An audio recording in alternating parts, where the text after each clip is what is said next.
Kitagawa et Gojo sont tranquillement assis dans les escaliers du lycée, en attendant la reprise des cours. Pendant ce temps, Gojo regarde une nouvelle série, évidemment recommandée par Kitagawa pour qu'il puisse trouver une idée de nouveau cosplay. Cette fois, c'est un anime sur 3 lapines tueuses. Ça semble être une comédie, et le personnage que Kitagawa veut incarner s'appelle Arisha. C'est le costume typique de lapine, donc cela ne demande apparemment pas trop d'efforts pour Gojo. Le plus long, c'est qu'il doit regarder tout l'anime pour bien comprendre le personnage et concevoir le costume. Cela dit, il est content de le faire. Kitagawa lui dit qu'il n'a pas besoin de se presser ou de regarder toute la série d'un coup, mais comme Gojo aime bien l'anime, ce n'est pas un souci. Kitagawa précise qu'elle adore les costumes de lapine, que beaucoup de gens en sont fans, ce qui est vrai. Gojo ne le savait pas, mais maintenant c'est bien clair. Kitagawa préfère toutefois les modèles classiques, ceux d'Halloween, parce que ce qui est ancien, traditionnel, reste toujours plus beau, plus apprécié. Elle le dit à Gojo, qui comprend parfaitement, car cela lui rappelle ses poupées Ina, rien de plus classique que ça. D'un autre côté, Kitagawa veut louer un studio pour prendre des photos. Gojo devient nerveux en repensant à ce qui s'était passé la dernière fois, et il veut bien se renseigner sur l'endroit avant. Kitagawa lui offre ensuite des Poki, mais pas de façon normale, elle en met un dans sa bouche et s'approche de lui, une blague apparemment, mais ça fait quand même battre fort le cœur de Gojo. Noah arrive à ce moment-là, car elle devait parler de la fête d'Halloween pendant le déjeuner, et son ami ne répondait même pas à ses messages. Kitagawa s'excuse en lui offrant quelques Poki. Noah regarde Gojo d'un air un peu sérieux, se demandant quel genre de relation il a avec Kitagawa, vu qu'ils sont toujours ensemble. Le jour suivant, Gojo envoie un message à Kitagawa pour lui demander de venir chez lui samedi. Kitagawa est un peu nerveuse, pensant que c'est comme un rendez-vous. Il ne lui avait jamais demandé ça avant, donc elle est excitée. Mais une fois sur place, ce n'est pas du tout ce qu'elle pensait. Gojo est déprimé, le cosplay n'est pas comme il l'espérait. Le costume ne tient pas bien, c'est une pièce unique sans bretelles pour les épaules, donc si Kitagawa le porte, tout risque de glisser. Gojo est déçu de ne pas y avoir pensé. Kitagawa propose d'ajouter des bretelles transparentes, mais Gojo pense que cela dénaturerait la forme du costume. Kitagawa suggère aussi de le fixer avec un clip pour l'ajuster au corps. Ils partent donc acheter des bretelles. Au magasin, Gojo explique la situation à un vendeur en lui montrant le costume de lapine. Le vendeur est un peu surpris, pensant que Gojo veut le porter lui-même, mais il se dit que les temps ont changé, et voyant l'enthousiasme sincère du garçon, il décide de l'aider. Il comprend ensuite que le costume est pour Kitagawa, et s'excuse. Kitagawa, quant à elle, se demande tout de même à quoi ressemblerait Gojo en lapine. Le vendeur leur explique qu'il n'y a pas besoin de bretelles, le costume peut tenir avec des baleines, des coussinets, comme un corset. Gojo se sent un peu bête de ne pas y avoir pensé,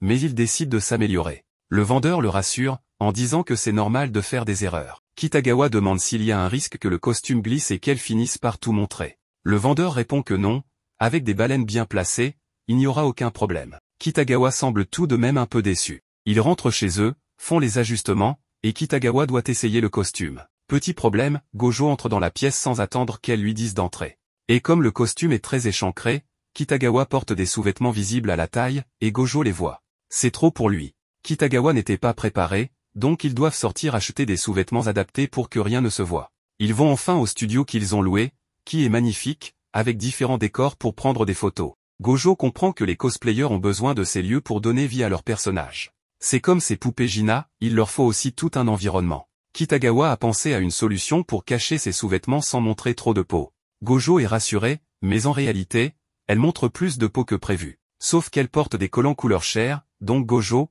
qui a 15 ans, ne fait pas la différence entre de la vraie peau et des collants, ça lui fait le même effet. Il réussit quand même à prendre des photos, Kitagawa est ravi, mais Gojo a besoin d'une pause pour respirer. Kitagawa aime tellement le résultat qu'elle prévoit de porter ce cosplay pour la fête d'Halloween. Elle invite aussi Gojo à venir. Le jour venu, Gojo se déguise en lapin, avec une mascotte géante. Tout le monde va au karaoké, ils s'amusent, parlent de garçons, des nombreux mecs qui abordent Kitagawa, et qu'elle repousse.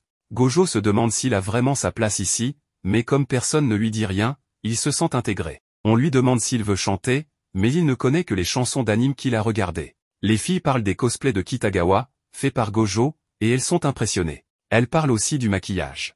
Un des amis de Kitagawa demande à Gojo s'il maquille aussi Kitagawa, en s'étonnant qu'un garçon sache faire ça. Pourtant, lui-même est déguisé en chat. Un autre ami dit que c'est normal, que son frère aussi se maquille et a étudié l'esthétique.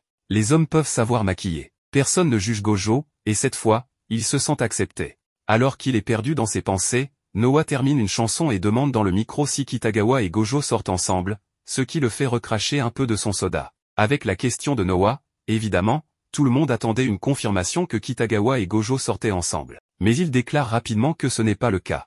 Évidemment, pour éviter tout malentendu et pour que Kitagawa ne se sente pas mal. Pourtant, les filles espéraient vraiment qu'ils sortent ensemble, car ils passent beaucoup de temps ensemble et ils ont l'air très compatibles. Elles avaient même entendu dire qu'ils étaient allés ensemble au festival d'été. À ce moment-là, Gojo part rapidement en courant car il avait renversé du jus sur son costume. Il ne se sent clairement pas digne d'être avec Kitagawa, et de son côté, Kitagawa est un peu triste qu'il l'ait nié aussi fermement, comme il l'avait déjà fait auparavant lorsque Sayuna lui avait demandé s'ils étaient en couple. Elle se sent un peu déprimée à cause de cela. Deux types arrivent pour lui parler, et quand Gojo revient après s'être un peu séché, il les surprend en train de parler avec Kitagawa. L'un d'eux semble un peu désagréable dans son attitude envers elle. Gojo se rappelle ce que les filles avaient dit à propos des gars qui essaient toujours de les draguer, ce qui est plutôt agaçant. Il s'approche donc pour empêcher le type de toucher Kitagawa. Mais en réalité, ce n'étaient pas des types dangereux, c'étaient simplement deux esthéticiens du salon où Kitagawa va habituellement. L'un d'eux l'a critiqué parce qu'elle ne prenait pas assez soin de ses cheveux. Évidemment, Gojo se sent un peu honteux d'avoir mal jugé la situation et s'excuse beaucoup. Mais Kitagawa lui dit de ne pas s'inquiéter, qu'ils l'ont même invité à venir au salon pour une coupe quand il le souhaite. Elle se sent même un peu heureuse parce qu'il a agi pour la protéger, alors elle lui donne un petit bisou sur le costume. C'était mignon, mais Gojo croit qu'elle a claqué la langue, comme si elle était fâchée, et il pense qu'il a fait quelque chose de mal. Elle ne lui dit pas ce qu'elle ressent vraiment, rougit beaucoup, puis finit par partir. De retour en classe, Kitagawa ne vient pas et informe la professeure qu'elle est malade, qu'elle a attrapé un rhume. Tous ses camarades sont inquiets. Gojo lui envoie un message pour savoir si elle va bien et attend toute la journée qu'elle réponde. Mais comme elle ne répond pas, il craque. Il dit qu'il ne se sent pas bien et quitte l'école pour aller chez Kitagawa, sachant qu'elle vit seule. Il lui apporte des médicaments et quelque chose à boire pour qu'elle puisse aller mieux.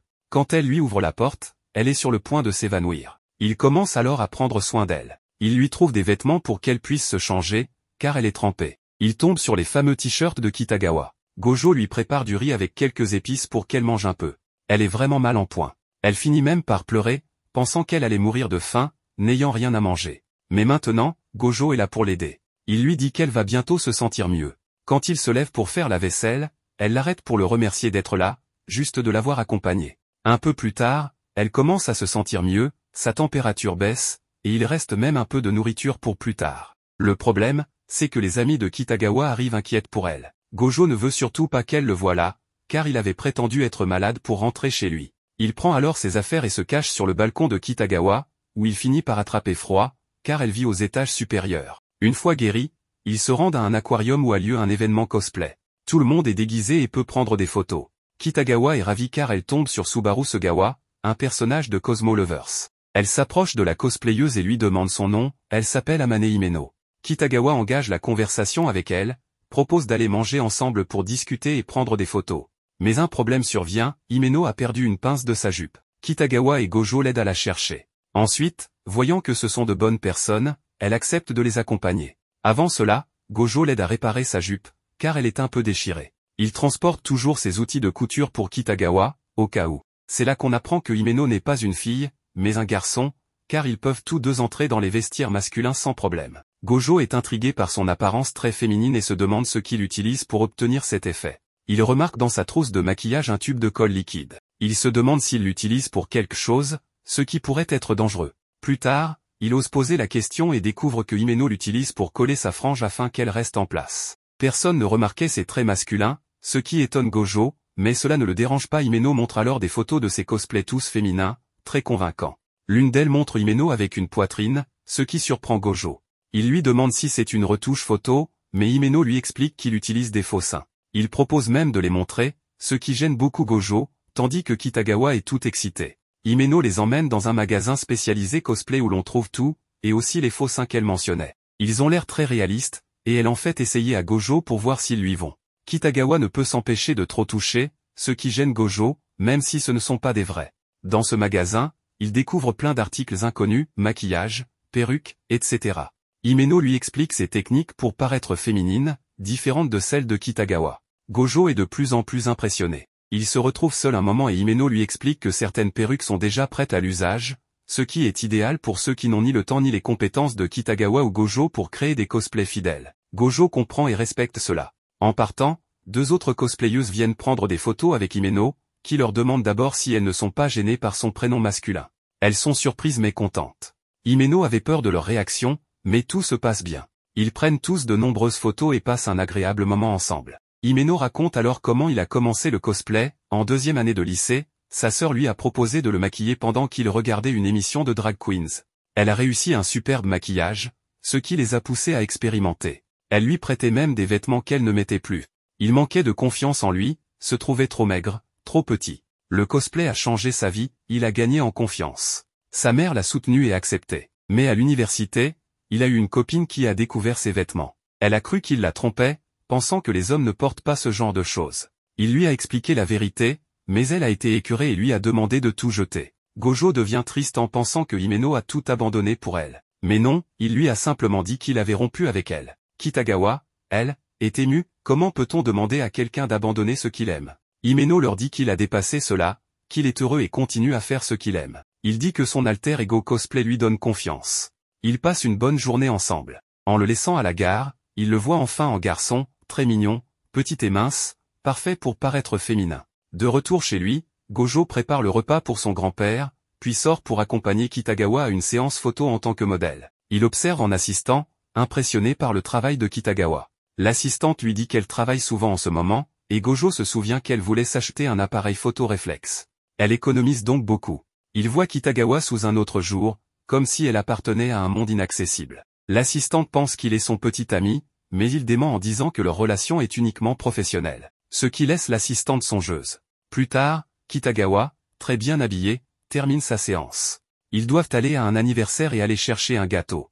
L'assistante se demande pour qui est la fête, car ce n'est pas l'anniversaire de Kitagawa. Elle pense que c'est celui de Gojo et qu'ils sont ensemble, même s'il est trop timide pour l'admettre. Mais il s'avère que la fête est pour Shizuku, le personnage préféré de Kitagawa, celui qu'elle a déjà cosplayé. Elle a acheté des masques de Shizuku et organisé toute une fête d'anniversaire pour elle. Elle est ravie. Gojo comprend alors que même si Kitagawa semble différente lorsqu'elle est mannequin, elle reste la même fille joyeuse et parfois un peu naïve qu'il connaît.